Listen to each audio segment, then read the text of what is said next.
Naam, hujambo na karibu tena ndugu mpenzi mtazamaji, ni kupasha yale ambayo yanajiri katika nyanja za kisiasa na katika mitandao ya kijamii siku ya leo.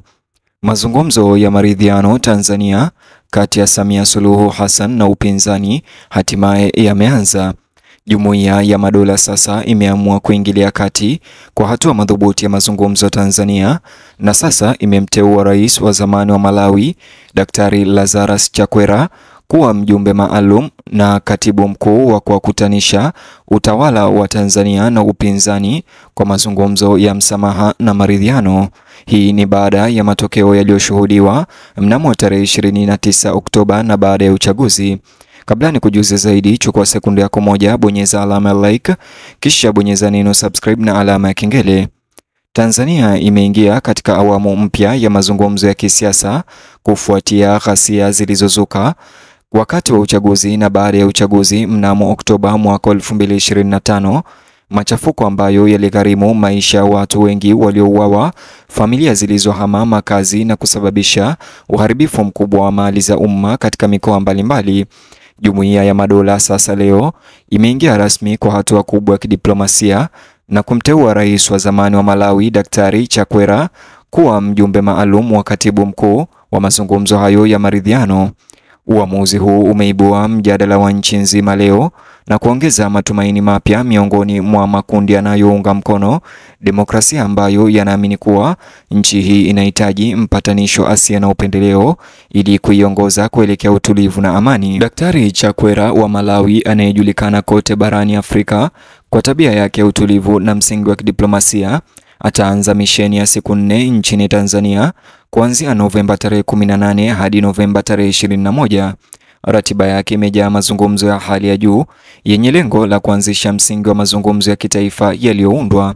Akiwa ameambatana na naibu katibu mkuu wa Jumuiya ya Madola Profesa Luis Franceschi, Chakwera anatarajiwa kufanya mashauriano ya moja kwa moja na serikali ya Tanzania na vyama vya upinzani na viongozi wa kidini na mashirika ya kiraia na washawishi wa kikanda ambao wamekuwa wakitaka mchakato wa maridhiano ya kitaifa tangu ghasia kuanza. Kulingana na barua hiyo iliyotumwa na Jumuiya ya Madola The Commonwealth, kama unavyoitazama kwenye screen yako, nikinukuu, iliandikwa hivi kwa lugha ya Kiingereza: Daktari Chakwera will arrive in Tanzania for a 4-day engagement from 18 to 21st November to initiate an inclusive discussion with Tanzanian stakeholders as part of efforts to address issues surrounding the elections and to support the start of a national dialogue in reconciliation and development. Anachomaanisha katika barua hiyo ni kwamba Daktari Chakwera ataweza kuingia Tanzania kwa siku 4 kuanzia mnamo tarehe 18 ambayo ni siku ya leo hadi tarehe 21 Novemba ili tu kuweza kukaa kwa mazungumzo ya maridhiano na utawala wa Tanzania pamoja na mashirika ya kiraia pamoja na vyama vya upinzani ili kuzungumzia na kusameheana kuhusiana na matukio yaliyotokea mnamo Oktoba wakati wa uchaguzi na baada ya uchaguzi. Kwa mujibu wa katibu mkuu wa Jumuiya ya Madola Shali Bochwey, uteuzi wa Chakwera ulifanywa kwa makusudi na kwa kuzingatia rekodi yake iliyothibitishwa katika udhibiti wa migogoro na utawala wa uwazi, hivyo ametumwa Tanzania kuleta utulivu na maridhiano. Alisisitiza kwa ziara hiyo haikusudi kuleta masuluhisho kutoka nje bali kusikiliza kila upande bila upendeleo, ya kukusanya hali halisi ya kisiasa ya nchi ya Tanzania na kuunda ramani ya pamoja yenye uwezo wa kurejesha imani katika taasisi za umma na mifumo ya uchaguzi. Matamshi yake yamesambazwa sana mtandaoni yakichochea matarajio katika wigo wa kisiasa. Daktari Chakwera wa Malawi mwenyewe alionyesha kuheshimu sana jukumu alilopewa na kusema kwamba amejitolea mzima kushughulikia mchakato huo kwa huruma na unyenyekevu bila upendeleo. Alisisitiza kuwa nia yake ni kuwasikiliza Watanzania, kuelewa kero zao na kulisaidia taifa la Tanzania kuondoka kwenye makali ya makabiliano ya kisiasa. Wachambuzi wengi wanaamini kuhusika kwake kunaweza kuwa fursa ya kuaminika zaidi ambayo nchi imekuwa nayo kwa miaka mingi kuanzisha mazungumzo ya kweli ya kitaifa. Ujumbe wake unakuja wiki chache baada ya maandamano ya siku 3 baada ya uchaguzi mkuu uliotikisa taifa zima kuanzia Oktoba tarehe 29 hadi baada ya uchaguzi.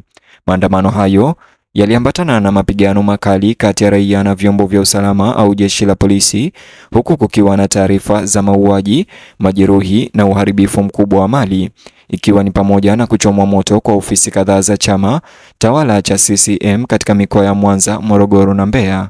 Ndani ya serikali ya Rais Samia Suluhu ya CCM ameeleza kwa faragha na hadharani uwazo majadiliano na wadau wa upinzani, ikiwa ni pamoja na mabadiliko makubwa ya kisera tangu uchaguzi uliokuwa na ushindani mkali.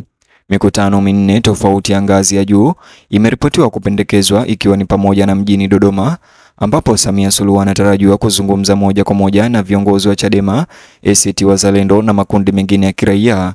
Mikutano hii ni sehemu ya mkakati mpana wa kupunguza mivutano ya kisiasa na kujenga upya imani ya umma. Viongozi wa upinzani wamesema kwamba mazungumzo yoyote lazima yashughulikie masuala kama vile madai ya dosari wakati wa kura ya Oktoba mwaka 2025, mwenendo wa polisi wakati wa maandamano na udhaifu wa muda mrefu wa kimuundo ndani ya tume ya uchaguzi. Wapatanishi walio karibu na upinzani wamekaribisha nia ya Samia Suluhu kujihusisha, lakini wanasisitiza kwamba majadiliano haya lazima yatoe ahadi madhubuti, sio kongamano lingine la kiishara linalokusudiwa kuvunjika kwa shinikizo.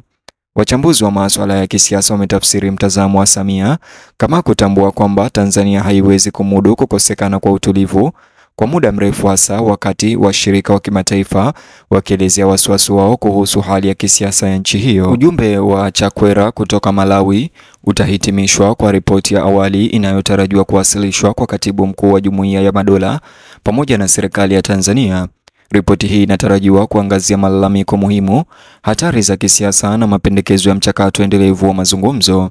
Wengi wanaamini kuwa matokeo hayo yanaweza kuchagiza awamu inayofuata ya mpito wa kidemokrasia wa Tanzania, hasa kutokana na msukosuko wa Oktoba tarehe 29. Dau ni kubwa. Watanzania wengi wanatumai mapendekezo ya mjumbe huyo yatafungua mageuzi yaliyocheleweshwa kwa muda mrefu Tanzania, ikiwa ni pamoja na kuunda upya tume ya uchaguzi, kuimarisha uhuru wa mahakama na kupitia upya sheria zinazosimamia maandamano na kujieleza kisiasa. Wengine wanaogopa upinzani kutoka kwa watu wenye msimamo mkali ndani ya serikali ambao wanapinga aina yoyote ya ushawishi wa nje au maelewano ya kisiasa. Bado umuhimu wa uingiliaji kati huu hauwezi kupitiwa. Kwa wengi inaashiria utambuzi wa kimataifa kwamba mgogoro wa Oktoba mwaka 2025 haukuwa tu mzozo wa kawaida wa baada ya uchaguzi, bali ni dalili ya changamoto za kina za utawala zinazohitaji utatuzi makini. Misheni za diplomasia jijini Dar es Salaam zimeeleza kimya kimya kuunga mkono mpango huo, zikibainisha kuwa utulivu nchini Tanzania ni muhimu kwa kanda hiyo nzima. Ni hayo tu mpenzi mtazamaji ambayo nimekuandalia katika ripoti ama taarifa hizi. Ningependa kusikia maoni yako kuhusiana na kutumwa kiongozi ama rais huyu wa zamani wa Malawi kuweza kusimamia mazungumzo na maridhiano nchini Tanzania kati ya utawala wa Samia Suluhu na vyama vya upinzani. Vile like video hii kisha subscribe na ubonyeze alama ya kengele. Vile bonyeza box hicho kwenye screen yako, kitakuelekeza katika taarifa ama habari zetu mpya.